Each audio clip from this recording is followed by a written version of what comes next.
Good morning, students. I'm Rohit Singh. Today we are going to start a new topic in mathematics. Relation between the zeros and the coefficient of a quadratic polynomial. आज हम relation के जानेंगे zeros और एक coefficient of quadratic polynomial के बीच में जो relation होता है उस पर कुछ क्वेश्चंस और उसके कंसेप्ट को समझने की ट्राई करते हैं. Let start the video now. This is a quadratic polynomial. fx is equal to ax square plus bx plus c is a quadratic polynomial. Let alpha and the beta are the zeros of fx. Alpha और beta इस polynomial के दो zeros है. Zeros का means क्या है? If I put alpha in this equation then I get answer 0 and if I put beta 0. and what is the value of alpha? Alpha and beta any real number. अगर इस quadratic polynomial में alpha यानी मैं कोई भी real number रखता हूं और वो रियल नंबर मेरे को इस x की जगह रखने पर 0 दे देता है तो वो रियल नंबर क्या बोला जाता है? Zeros of this polynomial. ऐसे ही बीटा के लिए मैं कोई दूसरा रियल नंबर लेता हूं जो इस x की जगह यहां पर पुट करने पर इस पूरे फंक्शन की वैल्यू को 0 कर देगा, तब वो रियल नंबर इसका क्या बोला जाएगा बेटे? जीरोज बोला जाएगा.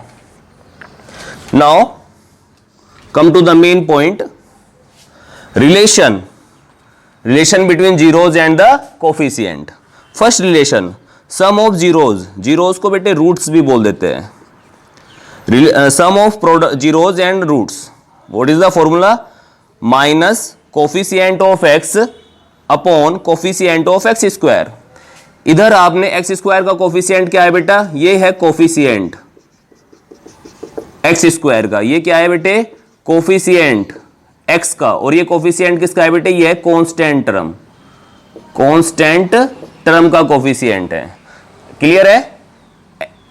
a is the coefficient of x square, b is the coefficient of x and c is the coefficient of constant term. Now what is the formula? Coefficient of x upon coefficient of x square. Sum of zeros क्या माने हैं बेटे? Alpha beta माने हैं, तो alpha plus beta is equal to होगा minus B upon A. Now the second formula product of zeros. यहां पे माइनस नहीं आएगा. ट्रिक ये है कि माइनस जो चलता है अल्टरनेट चलता है. पहले फॉर्मूले से माइनस स्टार्ट होगा, दूसरे में माइनस नहीं आएगा. Coefficient of constant term upon coefficient of x square. Products क्या, जीरोज क्या है मेरे? Alpha beta is equal to C upon A. ये हमारे दो फॉर्मूलाज हो गए बेटे जो हमें रिलेशन बताते हैं between zeros and the coefficient of quadratic polynomial. अगर मुझे कोई कभी बार क्वेश्चन आ जाता है कि मेरे को जीरोज गिवन है, there are two zeros of this polynomial, then make a quadratic polynomial. जब आपको क्वाड्रेटिक पॉलिनोमियल बनाना होता है तो उसके लिए बेटे फॉर्मूला दिया हुआ है a quadratic polynomial whose roots are alpha and beta fx is equal to k curve bracket x square minus sum of zeros multiply by x plus product of zeros. इस फॉर्मूले में हम यहाँ पे अल्फा प्लस बीटा निकालेंगे और alpha beta यानी सम of zeros निकालेंगे और बेटे प्रोडक्ट ऑफ जीरोज निकालेंगे and put in this equation and then we get a quadratic polynomial. Let's try to understand with the help of example. I am going to rub this concept. You can take a screenshot. So dear students, we try to understand this concept with the help of an example. Let's take one example. fx is equal to x square plus 3x minus 10. एक polynomial दिया हुआ है, quadratic polynomial दिया हुआ है जो क्या है? x square plus 3x minus 10. हमको फाइंड क्या करना है? Zeros of fx. इस क्वाड्रेटिक पोलिनोमियल के जीरोज फाइंड करने हैं. जीरोज मतलब वो नंबर जिसे वो वैल्यू x की वो वैल्यू जो इस फंक्शन में रखने पर इसकी वैल्यू को 0 कर देगी. सेकेंड चीज relation between zeros and the coefficient of x. Now start finding. fx is equal to x square plus के 3x माइनस 10. Equation number 1. इसको हमने इक्वेशन नंबर 1 मान लिया है. Now fx is equal to, अब बेटे मेरे प्यारे बच्चे क्या करना है हमें? एक्स स्क्वायर प्लस के 3x माइनस के 10 गिवन है। जब भी कभी इसके फैक्टर करते हैं तो हम क्या करते हैं, एज्यूम करते हैं इसको 0 के बराबर। यहाँ पे कितना है, एज्यूम नहीं करते, इसका भी कंसेप्ट है, अभी बताऊंगा थोड़ी देर में। अभी आप इसको fx ही रखते हैं। सबसे पहले बेटे इसको फैक्टर करने के लिए जो यहाँ पे एक्स स्क्वायर है इसके कोफिशिएंट ले लेते हैं। इसका कोफिशिएंट और कांस्टेंट टर्म के कोफिशिएंट की सबसे पहले क्या करते हैं बेटे, मल्टीप्लाई। किसी भी क्वाड्रेटिक पॉलिनोमियल में फैक्टर करने के लिए पहले यही चीज़ की जाती है, जो एक्स स्क्वायर का कोफिशिएंट होता है उसकी मल्टीप्लाई और जो कांस्टेंट टर्म का कोफिशिएंट होता है उसकी मल्टीप्लाई। तो आंसर आया मेरे पास 10। अब 10 के मुझे बेटे फैक्टर करने हैं, और कैसे फैक्टर करने हैं, दो फैक्टर करने हैं। यहां से ये साइन देखना है, ये साइन है बेटे माइनस। ऐसे दो फैक्टर करने हैं जिनका सब्ट्रैक्शन मेरे पास क्या है बेटे, 3। जो मेरे पास पे एक्स स्क्वायर का जो कोफिशिएंट, जो एक्स का कोफिशिएंट है, जो एक्स का कोफिशिएंट है वो लाना है। 10 के ऐसे फैक्टर करने हैं जिनको सब्ट्रैक्ट करने पर मेरे पास 3 आए। तो कैसे फैक्टर क्या होते हैं बेटे, 5 2 जा 10। तो मैं 5 लूंगा एक फैक्टर 2 लूंगा। अब ये देखता हूँ ये दोनों फैक्टर मैंने जो लिया है ये करेक्ट है कि नहीं है। इसको चेक करने का तरीका क्या है, आप इन दोनों फैक्टर्स की बेटे पहले तो मल्टीप्लाई करके देखोगे। मल्टीप्लाई 10 आ रही है, यस। अब आप दोनों को बेटे सब्ट्रैक्ट करके देखोगे। ये सब्ट्रैक्ट क्यों किया, कहाँ से पता लगा मुझे, ये कांस्टेंट टर्म के आगे जो साइन आया होगा वही ऑपरेशन मेरे को करना है इन दोनों फैक्टर्स में। अगर यहाँ पे प्लस आएगा तो दोनों को प्लस करना होगा, और माइनस आएगा तो मेरे को माइनस करना होगा। 5 में से -2 किया तो बेटे क्या आया, 3। तो आपको मेरे प्यारे बच्चे पता लग गया होगा कि 10 के ऐसे जो दो फैक्टर क्या होंगे जिनको सब्ट्रैक्ट करके मेरे पास क्या आए बेटे, 3 आए। तो क्या होगा बेटे, 5 - 2। तो ये जो 5 - 2 है, आप इस इक्वेशन में 3 की जगह यहाँ पे पुट कर दिया मैंने 5 - 2। अब इधर से x की मल्टीप्लाई कर दूंगा इस पूरे ब्रैकेट में। ये फर्स्ट टर्म है इसकी, ये सेकंड टर्म है, इसमें दोनों में x की मल्टीप्लाई हो जाएगी। तो क्या आएगा, एक्स स्क्वायर प्लस के 5x माइनस के 2x माइनस 10। अब फर्स्ट दो टर्म से हम क्या कॉमन ले सकते हैं बेटे, x कॉमन लिया। तो देखो कॉमन लेते हैं तो इसमें क्या होता है, इसको भी यहाँ से डिटेल से समझते हैं। एक्स स्क्वायर से मैंने x कॉमन लिया, इट मीन्स मैं इसको x से डिवाइड करूंगा। यहाँ पे x की पावर क्या है, 1। When the base are equal, then the power will subtracted। ये रूल हमने 8th क्लास में पढ़ा है। When the base are equal, देखो बेस x है, then power will going to subtracted in division। तो 2 - 1 इज इक्वल टू क्या आया बेटे, आंसर x। तो मैंने यहाँ पे क्या लिख दिया बेटे, x लिख दिया। अब 5x में से भी मैंने क्या कॉमन लिया है, 5x में से भी मैंने x ही कॉमन लिया है।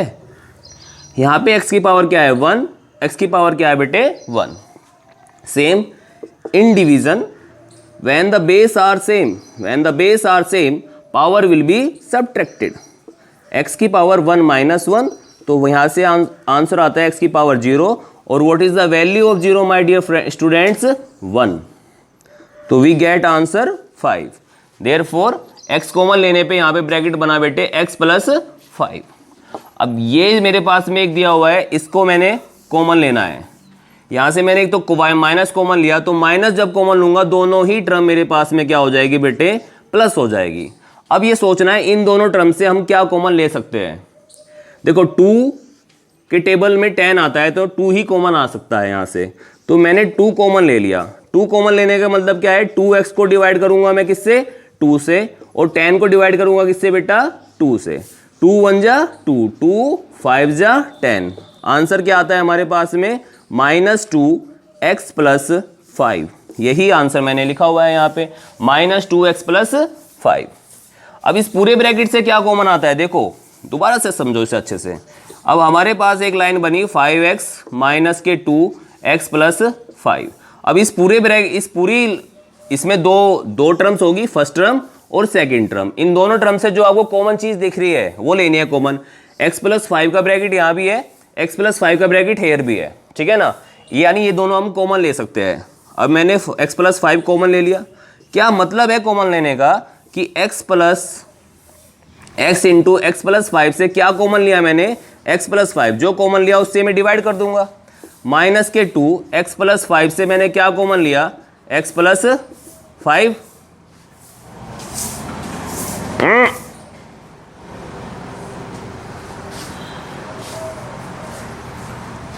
तो यहाँ पे क्या हुआ बेटे, देखो इस पूरे ब्रैकेट की पावर 1, इस पूरे ब्रैकेट की पावर 1, इस पूरे ब्रैकेट की पावर 1, इस पूरे ब्रैकेट की पावर 1.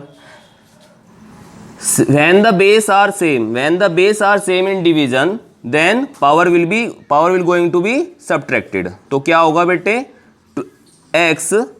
x की पावर x प्लस 5 की पावर 1 माइनस 1, इधर क्या होगा 2x प्लस 5 की power 1 minus 1.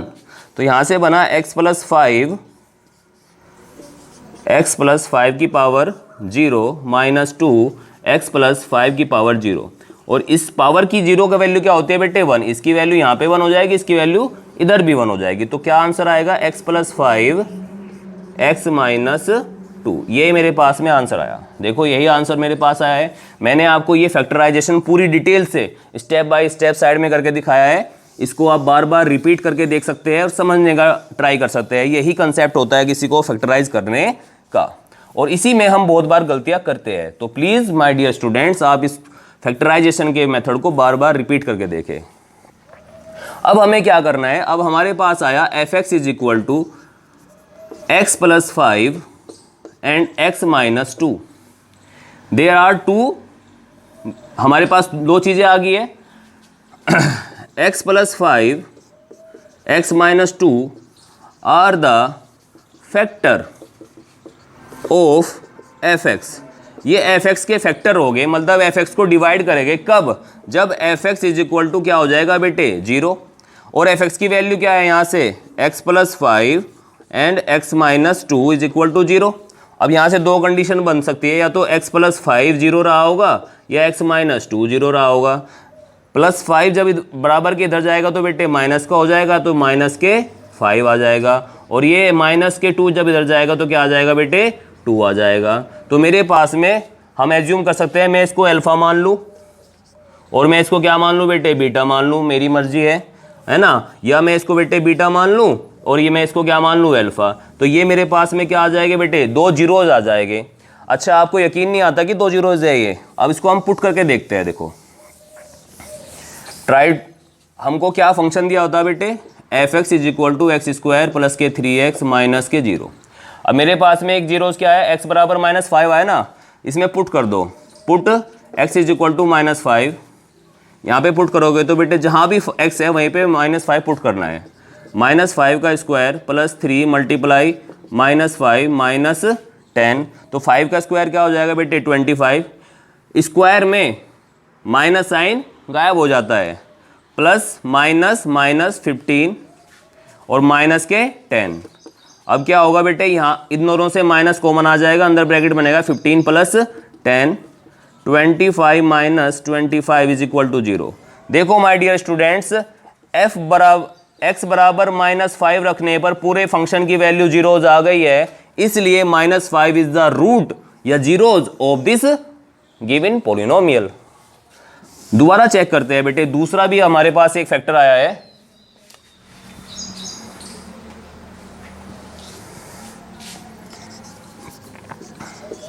Put x is equal to 2.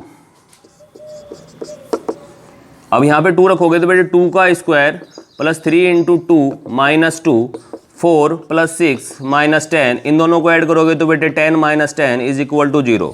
तो देखो f बराबर माइनस 2 नहीं प्लस 2 रखने पे भी मेरी वैल्यू क्या है 0, यानी प्लस 2 भी क्या है, x बराबर 2 भी क्या है बेटे मेरा जीरोज है इस गिवन पॉलिनोमियल का. तो ये तो आप बात समझ गए हैं, मैंने प्रूफ कर दिया है कि जो मेरे पास में दो फैक्टर्स आए हैं x बराबर माइनस 2 और x बराबर 2, x बराबर माइनस 5 और x बराबर 2, ये दोनों क्या है बेटे इस गिवन पॉलिनोमियल के क्या हो गए, जीरोज हो गए. अब हमको रिलेशन फाइंड करना है. तो रिलेशन फाइंड करने के लिए क्या करते हैं मेरे प्यारे बच्चों, so the zeros of f(x) are minus 5 and 2, और मैंने एज्यूम कर लिया कि alpha is equal to minus 5 and beta बराबर 2. Now compare equation 1 with ax square plus bx plus c. आ जाओ इस कंपेरिजन को करना सीखते हैं बेटे. हमारे पास गिवन इक्वेशन है x स्क्वायर 3x माइनस 10. इसको थोड़ा स्टैंडर्ड फॉर्म में लिख देते हैं क्योंकि प्लस ही आता है ना, तो ये माइनस 10 ऐसे लिख लिया, माइनस प्लस अब भी यही बात रहेगी.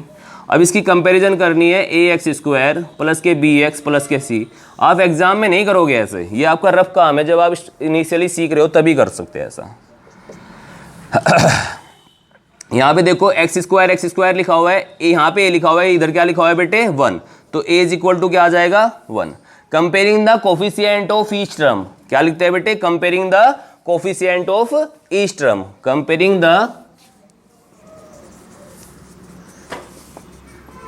Coefficient of each term.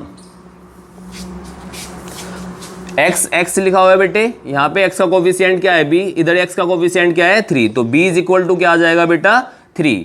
ये कांस्टेंट टर्म है c, ये कांस्टेंट टर्म है -10, तो c is equal to -10। I think my dear students आप इस कंपैरिजन को बहुत इजीली समझ गए होंगे, बहुत इजी कंसेप्ट है। Now move on. तो मेरे पास बेटे यहाँ से a इज इक्वल टू क्या आया 1, b इज इक्वल टू क्या आया बेटे 3 और c इज इक्वल टू क्या आया मेरे पास -10। c इज इक्वल टू क्या आता है बेटे -10 आता है यहाँ पे भी। अब हमको रिलेशन फाइंड करना है। फर्स्ट रिलेशन मैंने अभी आपको याद कराया, sum of zeros is equal to minus के b अपॉन a। ये इसकी लेफ्ट हैंड साइड, ये राइट हैंड साइड। पहले हम लेफ्ट हैंड साइड लेते हैं, अल्फा प्लस बीटा। अल्फा की वैल्यू क्या आई बेटा -5, बीटा की वैल्यू क्या है 2, आंसर क्या आ गया -3। अब हम यहाँ से राइट हैंड साइड निकालते हैं। राइट हैंड साइड क्या है माइनस के b अपॉन ए। b की वैल्यू क्या है बेटा माइनस फॉर्मूले में है 3 और a की वैल्यू क्या है 1। 1 से 3 को डिवाइड करोगे तो आंसर क्या आएगा बेटे 3। तो आपकी क्या आ गई बेटे right hand side is equal to left hand side, यानी पहला रिलेशन तो आपका वेरीफाई हो चुका है। सेकंड रिलेशन आपको वेरीफाई करना है, क्या कहता है बेटे product of zeros equal to होता है c अपॉन a। तो आप दोबारा से यहाँ पे लेफ्ट हैंड साइड लोगे। लेफ्ट हैंड साइड क्या है अल्फा बीटा। अल्फा की वैल्यू -5 और बीटा की वैल्यू 2 हमने एज्यूम की हुई है, उधर देखना आप माइनस के क्या आ जाएगा बेटे 10। अब आप बेटे राइट हैंड साइड एज्यूम करोगे। राइट हैंड साइड क्या है c अपॉन a। तो c की वैल्यू कितनी आई बेटे -10 आई है। c की वैल्यू देखो क्या आई थी बेटे -10, तो माइनस के 10 और a की वैल्यू क्या है बेटे 1 से 10 को डिवाइड करोगे तो क्या आएगा बेटे -10। अगेन क्या हुआ बेटे राइट हैंड साइड बराबर लेफ्ट हैंड साइड, तो रिलेशन फर्स्ट भी वेरीफाइड हो गया, रिलेशन 2 भी वेरीफाइड हो गया है। माय डियर स्टूडेंट, इसी तरह से हमको क्वेश्चन आएगा, कोई भी ऐसे क्वाड्रेटिक पॉलिनोमियल दिया होगा एग्जाम में और हमको दो चीजें फाइंड करनी होगी, zeros of F and relation between zeros and the coefficient. तो अब माय डियर स्टूडेंट्स मैं रिपीट कर देता हूं। सबसे पहले आप क्या करेंगे, जो आपका गिवन पॉलिनोमियल है उसको इक्वेशन नंबर 1 एज्यूम करेंगे। उसके बाद में उस पॉलिनोमियल के बेटे आप फैक्टर्स करेंगे ऐसे। वो फैक्टर्स क्या होंगे, एफ एक्स उस 0 के बराबर आएगा। यहाँ से बेटे दो कंडीशन बनेगी, या तो x + 5 0 के बराबर होगा, x - 2 0 के बराबर होगा। तो यहाँ से देखो x ये प्लस इधर जाके क्या हो जाएगा माइनस, तो x की वैल्यू क्या आ जाएगी, एक तो -5 और एक क्या आ जाएगी बेटे x की वैल्यू 2। बेटे इसको क्वाड्रेटिक पॉलिनोमियल क्यों बोलते हैं, क्योंकि जो इसमें वेरिएबल है उस वेरिएबल की मैक्सिमम पावर क्या होती है बेटे 2, और मैक्सिमम पावर 2 होती है। वेरिएबल की मैक्सिमम पावर क्या होती है बेटे 2, और मैक्सिमम की जितनी पावर मैक्सिमम पावर कितनी होती है 2, यानी इसलिए इसके जीरोज भी कितने हो सकते हैं बेटे 2 ही जीरोज हो सकते हैं, 1 2, यानी 2 ही जीरोज आएंगे इसके, इससे ज्यादा जीरोज नहीं आएंगे, यानी x की 2 ही वैल्यू पॉसिबल होगी। ये निकाल लिया। इसके बाद में बेटे so the zeros of F X are -5 and -2। इसको आप अल्फा -5 मान लिया और बीटा बेटे 2 मान लिया। आप बेटे फ्री है कि आप बीटा बराबर -5 मान सकते हैं और अल्फा बराबर +2 एज्यूम कर सकते हैं। Now compare the coefficient of each term with ax² + bx + c। तो a इज इक्वल टू क्या आ जाएगा बेटे 1, b इज इक्वल टू क्या आ जाएगा 3, c इज इक्वल टू क्या आ जाएगा -10। ये कंपैरिजन कैसे करते हैं आप वीडियो को रिवर्स करके देख सकते हैं, मैंने समझाया हुआ है इसमें, ठीक है ना। आप ये फैक्टर कैसे कर सकते हैं, इसको भी वीडियो को रिवर्स करके देख सकते हैं और इजीली समझ सकते हैं। उसके बाद बेटे रिलेशन पे आते हैं। रिलेशन कैसे, फर्स्ट रिलेशन हमारे पास होता है sum of zeros alpha + beta is equal to minus के b अपॉन a। इसमें बेटे ये लेफ्ट हैंड साइड है, ये राइट हैंड साइड है, तो लेफ्ट हैंड साइड निकालोगे। Alpha + beta is equal to alpha की वैल्यू -5, बीटा की value 2, answer will -3। Right hand side -b upon a, b की वैल्यू क्या है बेटे 3, माइनस जो है ये फॉर्मूले में है अपॉन 1, यहाँ से आंसर आया 3। फिर अगेन बेटे प्रोडक्ट्स ऑफ, ये आ गया आपका क्या बेटे products of zeros alpha beta is equal to c upon a। Left hand side alpha beta -5, 2 is equal to -10। Right hand side c upon a -10 upon 1 is equal to -10। Thank you students.